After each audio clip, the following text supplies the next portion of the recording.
ছাত্রী। পুলিশি তদন্তে হয়নি কোনো কিনারা। তারপরে হঠাৎই রাতে অচেনা নাম্বার থেকে মেসেজ। মেয়ের খোঁজ ঠিকানা রাত্রেবেলায় এসেছিল, আমরা ওইটুকুনটাই জানি মানে কি এসেছিল মেসেজে, কি ছিল? যে মানে মেয়ের অ্যাড্রেস আর লোকেশন আমাদের কাছে আছে, 2 লাখ টাকা পাঠান, আমরা সম্পূর্ণ অ্যাড্রেস দিয়ে দেবো মেয়ের, যে মেয়ে কোথায় আছে। নাম্বারটা চেনা গেছে, কোথা থেকে এসছে? পুলিশকে জানিয়েছেন বিষয়গুলো? হ্যাঁ, জানা হয়েছে। এখন আমরা কি মনে করব, যা পুলিশ নিবে ওগুলোই আমাদের আশাতে আছি। আমরা ওটাই চাই, আমাদের মেয়ে ঠিক মতন বাড়িতে চলে আসুক। তাহলে কি মনে হচ্ছে যে আপনার মেয়েকে কেউ বা কারা অপহরণ করে নিয়েছে? আমাদের তো মেয়ের এবার তো মনে হচ্ছে যে মেয়ে আমার সুসাইড করেনি, কোথাও না কোথাও আছে। যখন এসেছে তখন নিশ্চয়ই বোঝা যাচ্ছে যে মেয়ে আমার কোথাও না কোথাও আছে। আজকে কদিন হলো? আজকে 6 দিন 7 দিন হয়ে গেল। এই মধুসূদন ছেলেটাকে পুলিশ বলছে যে এক মধুসূদনের সঙ্গে কথাবার্তা হতো। এটা আমার মাসির ছেলে।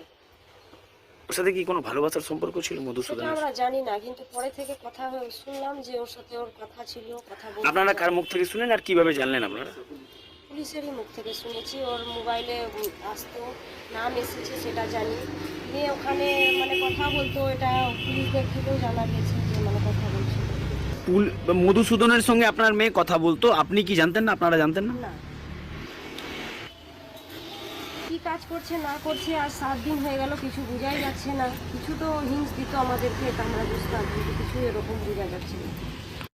এটা একটা মেসেজ রাত্রে, বৃহস্পতিবার রাত্রে 11 সাড়ে 11টার দিকে এসেছিলাম। তাতে অনেকগুলো কথা লিখেছিল যে আমার অ্যাড্রেস পেয়ে যাবেন, টাকা পাঠান, এইরকম ভাবে একটা মেসেজ। কত টাকা চাওয়া হয় মেসেজের মাধ্যমে? মেসেজে তো 2 লাখ টাকা লেখা আছে। আচ্ছা, আর কি বলা হয়েছিল মেসেজে? মেসেজে বলছে যে আপনার পেয়ে যাবেন, লোকেশন আমাদের কাছে আছে, এইরকম ভাবে বলেছে। আচ্ছা, নাম্বারটা কোথা থেকে এসেছে জানা গেছে? এটা কিছুই জানি না। পুলিশকে জানিয়েছেন এই যে মেসেজটা যে এসেছে অপহরণের, যে 2 লক্ষ ওটা টাকা? রাস্তা জানিয়েছি বলেছে। বলছি যে এরকম তো আমাদের জানা নাই, কিন্তু কিভাবে ও যাওয়ার রামপুর ঘাট কিন্তু নেমে গেল ফারাক্কা, এবার নামলো কিভাবে ওর এনটিপিসিতে ওর ব্যাগ সামগ্রী সব পাওয়া গেল, এটা বুঝতে পারলাম না।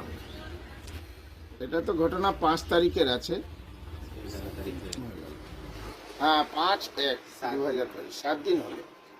তখন আমরা তো যখন দেখা করি তখন বলেন কাজ এগোচ্ছে, আমাদের ওনারা বলছেন ধৈর্য রাখুন, কাজ হয়ে যাবে, আশ্বাস দিচ্ছেন, কিন্তু আমরা এখন পর্যন্ত কোনো কিছু জানতে পারিনি। মধুসূদন এই ছেলেটাকে? মধুসূদন এর মাস্তুতো সালা, আচ্ছা, আমরা জানি না। এখন ওদের ভিতরে যদি কোনো কিছু থাকে সেটা আলাদা ব্যাপার, কিন্তু আমাদের এটা জানা না সেরকম।